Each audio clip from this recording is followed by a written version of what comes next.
Tess and the Tired Lion. The fifth Tess adventure, dedicated to my sister Vanetta and my mum. Tess and the Tired Lion. The circus lorry came to a stop, too quick for comfort, and Samson the lion was jolted in his bed. He wasn't awoken, because he hardly ever slept on those confined dark trips in between the many city and town circus locations. Samson knew but no longer cared about the frantic big top setup that would follow.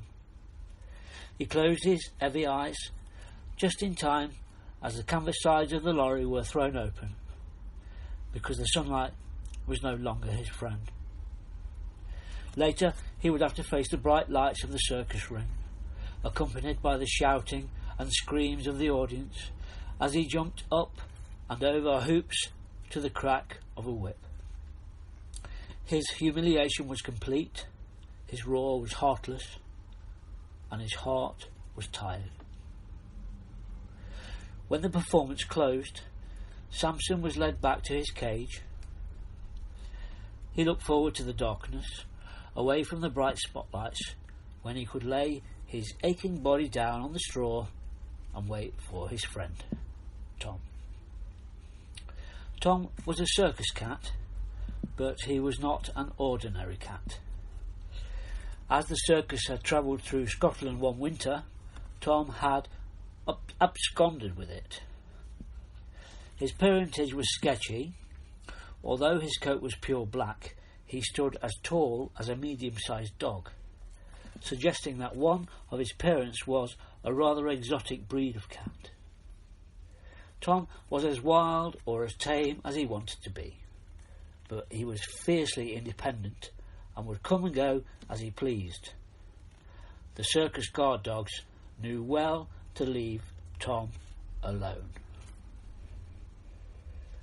Tom was a very special cat, all right, but what made him special to Samson was that, sadly, he was the only friend that the Tired Lion had.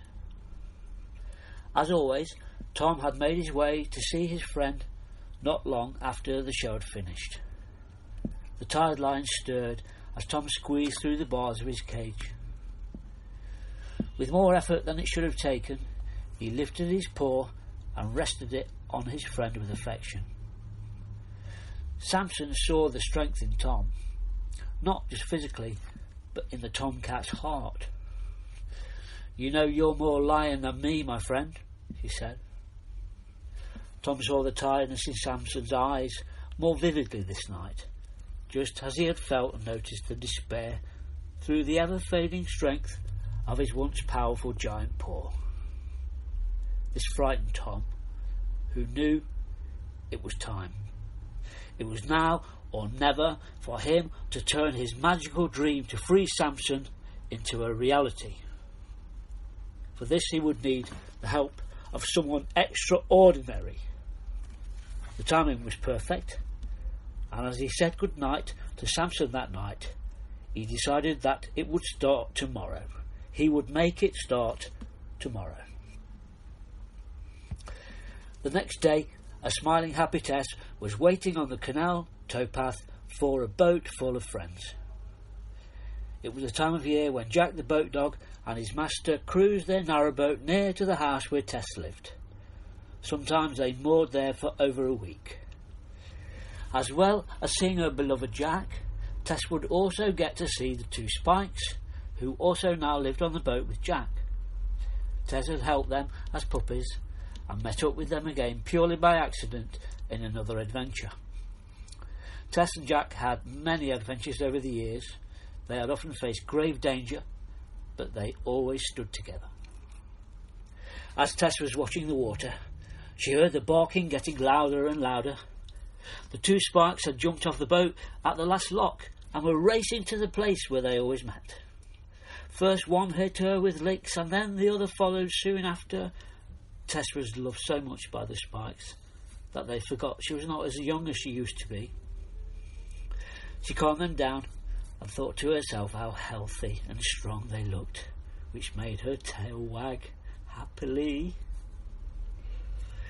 By now the boat had caught up with the excitement, and Tess was able to do a rather calmer nose nuzzle with her best friend Jack. "They're so strong. I was lifted into the air by lick power," she said to Jack, who was trying to calm down the two spikes. "They've been so excited all day," replied Jack. "Well, we all have a little bit," he added, giving Tess an extra nuzzle. Later in the afternoon, after Tess had returned home for her lunch and Jack's owner had moored the boat and fed his excited dogs, the friends met again to catch up properly. "Are the city foxes helping the stray dogs still, Jack?" "Yes, Tess. Fox's brother has kept his word, although they're always a bit worried when I take the two spikes with me for a chat." Tess laughed. "Tess, how is Fox and Owl?" asked Jack. "Both are well," said Tess to her brave friend. "I'm sure you'll see them soon." But before she could say more, before even Jack knew what was happening, first one spike and then the other was beside Tess. Their protective growls were frightening. Even Tess was frightened of their protective growls. Tess soon saw what had happened. Without them realising, they had been joined by the largest tomcat Tess had ever seen. He was almost able to touch Tess, who was trying to make sense of the situation. She calmed the two spikes down and couldn't help but feel admiration for this proud cat who faced her. "Can we help you?" she inquired. Tom the tomcat moved forward as far as he dared without provoking the two spikes further. "I hope so, Tess," he said. "I really hope so." Now Jack was beside Tess, and suddenly something clicked into place. "Tess, I forgot to tell you about a cat that was asking about you. I didn't meet him, but Fox said a huge tomcat that had arrived with the circus was trying to find you." Tess turned to the big tomcat. "Was that you?" "Yes, Tess. But first tell your friends I have no wish to fight, although I am more than capable of fighting my corner.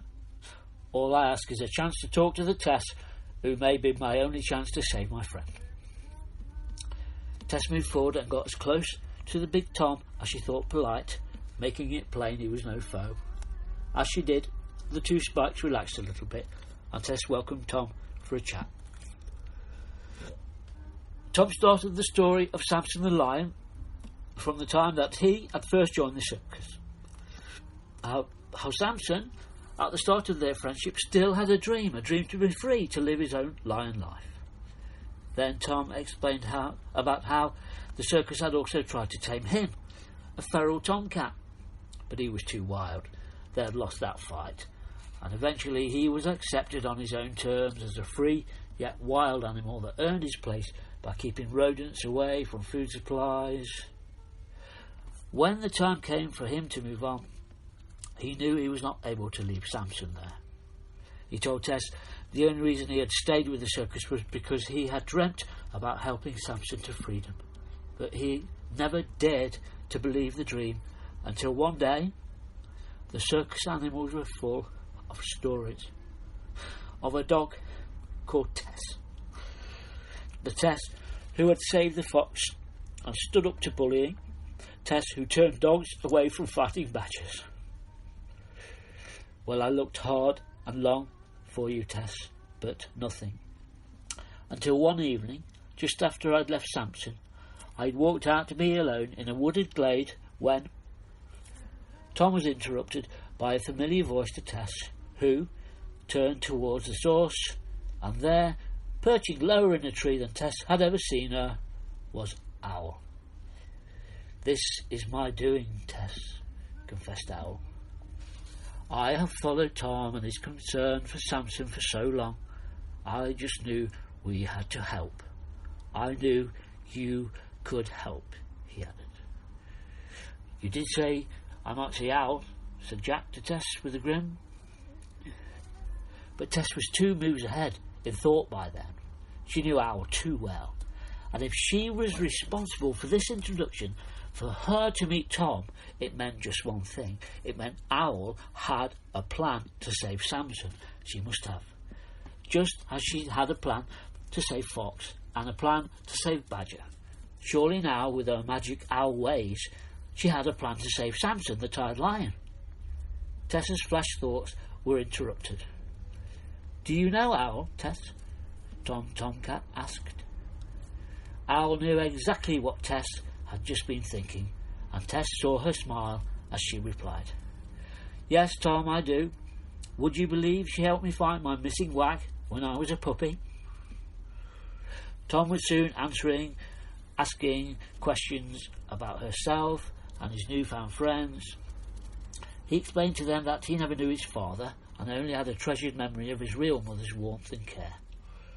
But he loved as his own his adopted mother and sister, the family who he grew up with in the broken-down buildings and factories of Glasgow. Tom asked Tess if the Foxhunt story was true, and then he wanted to know from Jack if the cats in the city were right about Tess and the deal she made with the city foxes and the stray dogs. As the stories unfolded, he began to realise why information about Tess had been so guarded.